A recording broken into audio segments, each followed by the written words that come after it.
Welcome to Life Stories. Imagine standing on the edge of everything you've ever known, your home, your future, and your very identity, teetering on the brink of collapse. What would you do if your survival depended on someone you never expected to trust? A stranger? An enemy? Or someone who could just as easily tear your world apart as they could save it? Emily thought she was ready for anything, but nothing could prepare her for the life-changing choice she would soon have to make. In a world where loyalty is rare and survival is everything, sometimes the hardest battles are fought within ourselves. Stick around, because what happens next will shake everything you thought you knew about strength, sacrifice, and the meaning of home. Let's dive in. The wind swept through the dry, cracked earth of the ranch, its mournful whistle carrying the scent of dust, forgotten dreams, and a haunting loneliness. Emily Harrison stood on the porch of the small, rundown farmhouse, her worn boots sinking slightly into the parched ground. Her hands, calloused and tired from years of fighting against the land that refused to give, rested on the worn railing. The land was dying, and with it, her hope. Her husband, James, had passed away months earlier, leaving her with nothing but the faded memories of their life together and the ever-encroaching weight of responsibility. The town of Whispering Pines had forgotten them long ago. James had been buried hastily, and Emily had been cast aside, labeled a woman too young to be a widow, too stubborn to remarry. She had become the town's quiet secret. Whispers about her having lost her husband to an illness that no one understood, the same illness that no doctor could cure, the same one that no preacher could comfort. But Emily didn't have the luxury of grief anymore. Every morning, before the sun even touched the sky, she was up, fixing fences, gathering what little water was left in the well, praying the rains would come. The dust settled heavily around her, clinging to her skin and clothes, a constant reminder that the earth was giving up. There was nothing left here but the ruins of a dream. That day, like so many others, she was out by the barn, wrestling with a broken fence post. Sweat dripped down her face, mixing with the dirt, as she struggled with the stubborn wood. The wind shifted, and for a moment Emily froze. A faint sound caught her ear. At first she thought it was the wind, but then she saw him. Lying on the ridge behind the barn, nearly hidden by the tall, brittle grass, was a man. At first, Emily thought he was nothing more than a bundle of blankets left by travelers, a discarded piece of the world. But as she stepped closer, her breath caught in her throat. He was pale, covered in dirt, his body littered with bloodstains that seeped into the earth, staining it a dark, rusty red. His long hair was tangled in the dust, and his skin was rough, like the land around her. His clothes, torn, worn, spoke of a life lived far from comfort. His eyes flickered open briefly, dark and wild, fixing on hers for just a moment before he groaned softly, trying and failing to lift his head. The fear hit her like a wave. She recognized him immediately. Native, an Apache. The stories her father had told her as a child surged to the surface. Stories of raids, of burning farms and charms and children taken in the dead of night, of men who were never to be trusted. But then he moved, just slightly, and the panic in her chest began to shift. He wasn't attacking. He wasn't lunging at her. He was dying. Slowly, painfully. Emily's heart hammered in her chest. She looked around. No one. The town wouldn't help. They wouldn't care. If he died here, no one would blink an eye. The sheriff wouldn't come. The townsfolk would probably be glad to see him gone, to forget about him as they had forgotten about her. But still, something tugged at her. The small voice in her head that told her to walk away, to leave him there to die. The other voice, one that was quieter but stronger, told her to do something, to not let him die alone. With a trembling hand, she turned toward the barn, grabbing the dented tin cup she'd used for water and filling it with the last of what she had. It wasn't much, barely enough for one more drink, but it would have to do. When she returned to him, he barely moved, his chest rising and falling in shallow, painful breaths. She knelt beside him, holding the cup gently to his cracked lips. For a moment he didn't drink. His eyes met hers, dark, unreadable, wild. Then, slowly, he parted his lips, accepting the water. It was only a sip, but it was enough. She set the cup down, unsure of what would happen next. He didn't speak. He didn't thank her. He just closed his eyes, exhaling as if the small act of kindness had been enough to bring him some peace. Emily stood, her hands shaking. She didn't know if she had just saved a life or invited death onto her land. Either way, she couldn't turn back now. That night, as she lay awake in bed, the thunder rolled across the earth. It wasn't from the sky, but from the ground beneath her. The sound of dozens of hooves echoed through the canyon, each one a heartbeat, growing louder and closer. Warriors. She knew what it meant. The Apache tribe had come for him. Before the sun had even risen, they were there, surrounding the ranch, silent, swift, and deadly. Her hand gripped the rifle her husband had left behind, but it was no use. It wasn't loaded. She didn't even know how to fire it. The first rider appeared just past the corral, and then another and another. Within moments, the ranch was surrounded. But then she saw him, the man she had saved. He was at the front, his body pale and trembling from blood loss, but his eyes, those eyes, fixed on hers. He dismounted, his movements slow but dignified, and then he raised one arm, speaking a single word. The warriors lowered their weapons. The tension that had filled the air disappeared in an instant, and without a word they began to retreat, vanishing into the horizon. The man walked toward the barn, and without a single glance at Emily, he sat by the water trough. The warriors had left, but the silence that followed felt heavier than any noise could have been. Emily stood there for what felt like hours, staring at him. She had helped him, but he hadn't asked for anything.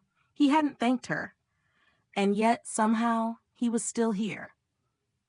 He wasn't an enemy, but he wasn't a guest either. He was something else. Something she didn't understand. Still, she couldn't shake the feeling that something had changed. Something was different now. She walked slowly toward him, her hand still gripping the empty rifle. "You shouldn't be here," she said softly, her voice barely a whisper. "They'll come looking." He didn't answer. "I gave you water," she added, as if that was some explanation. "Not shelter, not this." He finally looked at her, his eyes dark but not unkind. There was something in his gaze that spoke of understanding, of something deeper than words. "I protect," he said in a low, rough voice, "until you are safe. What drives someone to risk everything for a stranger? How far would you go to help someone who might not be able to return the favor?" The wind picked up again, and as the dust swirled around them, Emily realized that her life, her world, had just become more complicated than ever before. But one thing was certain.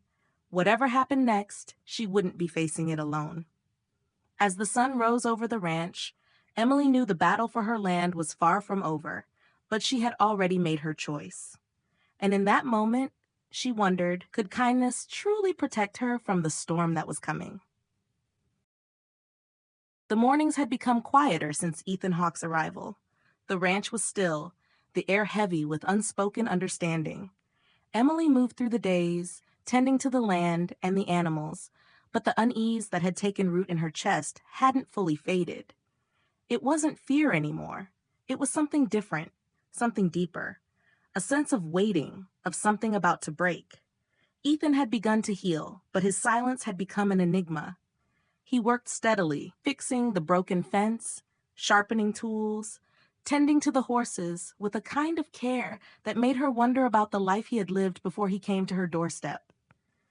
He didn't speak of his past, and Emily didn't ask, though she knew that silence was both a comfort and a wall between them. But it was the stillness that was unsettling. His presence had settled into the corners of her home like the dust in the rafters. He never entered the house, never asked for anything beyond what he needed to survive: food, water, shelter. He moved like a shadow, always just within reach but never too close, never too demanding. One evening, as Emily sat on the porch with a cup of tea, watching the last slivers of sunlight fade behind the mountains, she heard him speak for the first time in days. "I'm leaving," Ethan said, his voice low, almost too soft to be heard over the wind. Emily's heart clenched, the words hitting her like a physical blow. She turned to face him, but he was looking out toward the horizon, his posture stiff and distant. "Leaving?" she repeated, her voice tight with confusion. "Why? There's still work to be done here. The fence, the well, the animals." He shook his head, not looking at her. "I've overstayed my welcome. I've done what I could." Emily stood, suddenly feeling the weight of every unspoken word between them. "You saved my life," she said, her voice trembling with a mix of gratitude and something else she couldn't name. "I couldn't have kept this place together without you." "I didn't do it for you," he said, his eyes finally meeting hers. "I did it because you gave me water. You gave me life." Her throat tightened. She had known this. She had known that he didn't owe her anything, that his actions were his own.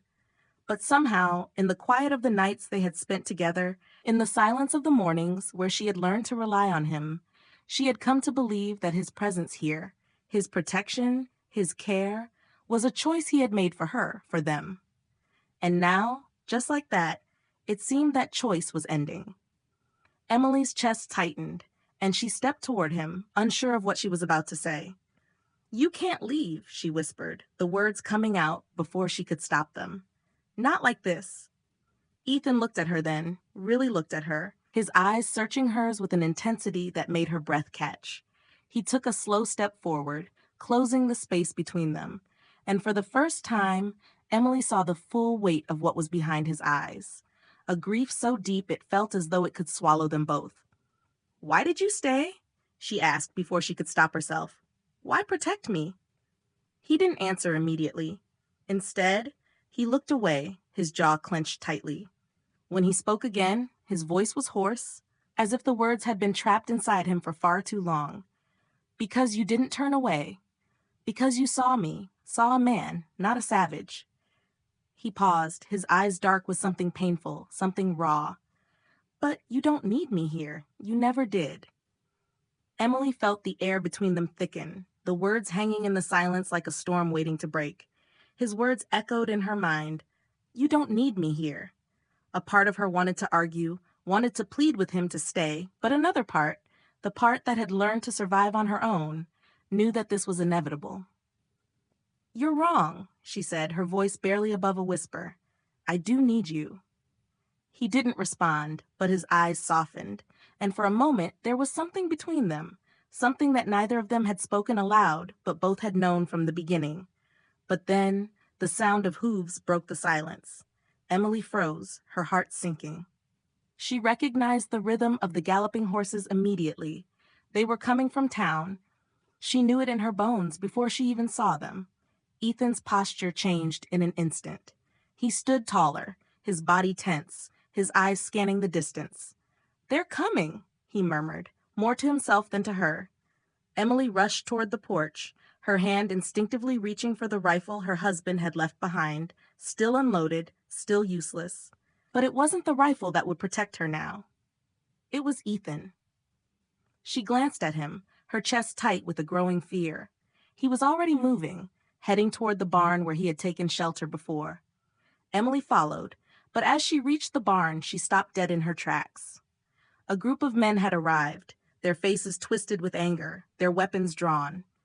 Among them, she recognized the familiar sneer of Greg Miller, the man who had been eyeing her ranch for months, the one who had whispered promises of money in exchange for land, the one who had tried to buy her out before her husband's death. "We're not leaving until she's given us what's ours," Greg said, his voice dripping with contempt. Ethan stepped forward, his stance unwavering. "You'll have to go through me first," he said, his voice low but unmistakably firm.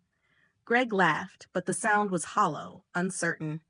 "She's nothing but a widow, an outsider." "You're just what are you? Anyway?"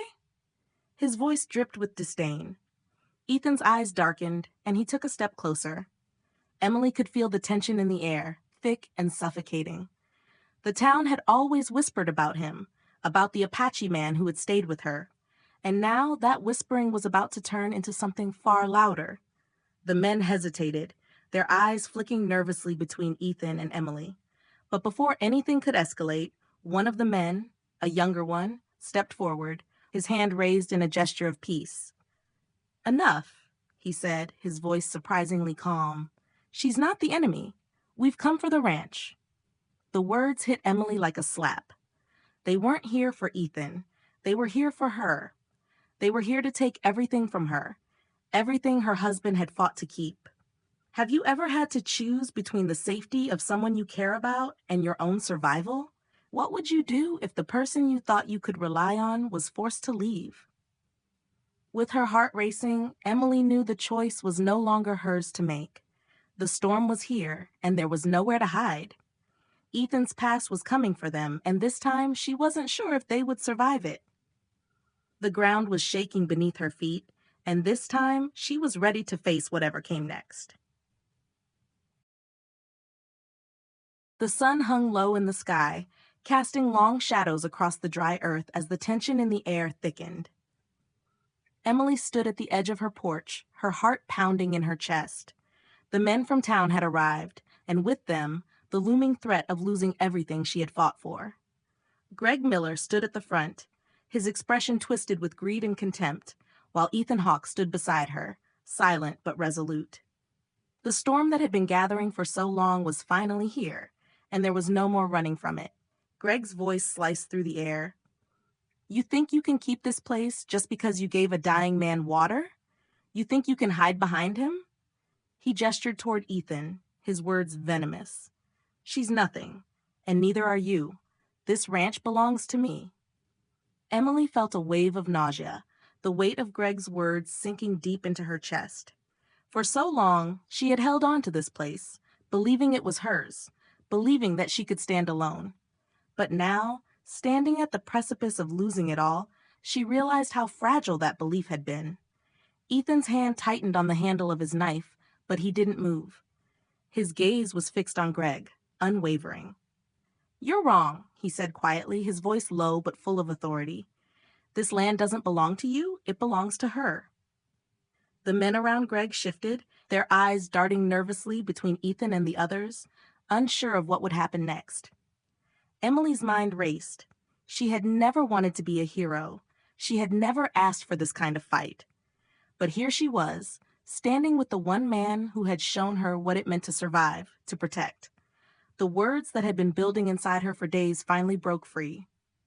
"I'm not afraid of you," she said, her voice shaking but strong. "I'm not afraid of any of you. This is my land, my home. I don't need your approval." Greg stepped forward, his lips curling into a sneer. "You're nothing but a widow, a woman alone in a man's world. You can't fight us. You can't win." But something had changed in Emily.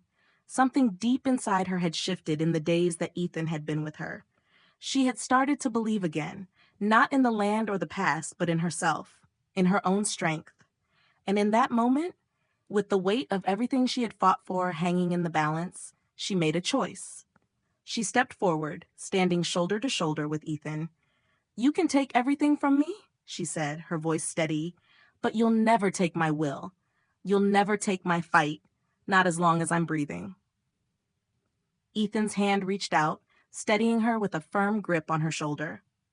"We fight together," he said simply. The silence that followed was deafening. The men around Greg seemed to shrink back, their uncertainty growing with every passing second. But Greg didn't retreat. He advanced, a sneer still plastered on his face. "I've had enough of this," he growled. "If you want this fight, you'll get it." With a swift motion, he reached for his gun, and in that instant, Emily's heart stopped. Time seemed to slow as she saw him draw the weapon, his eyes locked onto Ethan, the intent clear. But before Greg could even raise the gun, Ethan moved. Faster than Emily could blink, he was upon Greg, disarming him with a move so swift it left her breathless. Ethan's knife glinted in the fading sunlight as he pressed it to Greg's throat, his voice calm but firm. "Try it," Ethan said, his eyes locked on Greg's with an intensity that made the other men flinch. "And I will not hesitate." Greg's eyes widened, the realization dawning on him that he was outmatched. His gun was gone, his strength nothing compared to Ethan's. The wind carried a low whistle, the only sound in the tense silence. "Let him go," Emily said, her voice quiet but commanding. "Let him walk away." Ethan's grip loosened, and Greg stumbled back, his eyes wild with rage but his hands shaking. The men around him watched, waiting for their leader's next move, but it was clear that the fight was over. Greg, beaten and humiliated, turned and left without a word, his followers trailing behind him like a pack of stray dogs. As the last of them disappeared into the horizon, Emily let out a breath she hadn't realized she had been holding. The adrenaline was still rushing through her veins, but something else, something deeper, settled in her chest. "Are you all right?" Ethan's voice broke the silence, his hand gently resting on her shoulder once more. Emily looked up at him, her heart still racing, but now with something else. Gratitude, understanding. "I'm fine," she said, her voice thick with emotion. "Thanks to you." Ethan nodded, his expression softening. "You're stronger than you think, Emily." She smiled faintly, but it wasn't just for him.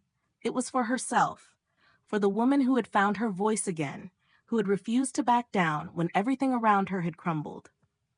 As the evening sky darkened and the stars began to appear, Emily and Ethan stood side by side, watching the ranch, the land that had once been her prison, and now felt like a place of rebirth. It wasn't just the land that had been saved that day. It was the spirit that had almost broken under the weight of it all. It was hers again, not because of what she owned, but because of who she had become. And with Ethan by her side, she knew she wasn't alone anymore. The wind blew softly through the trees, the earth beneath them finally beginning to soften. The ranch would survive, just as she would. She had found something more than just a home. She had found a new beginning.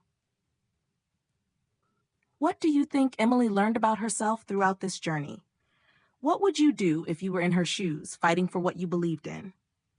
Emily and Ethan's story is far from over, but for now, they have found peace.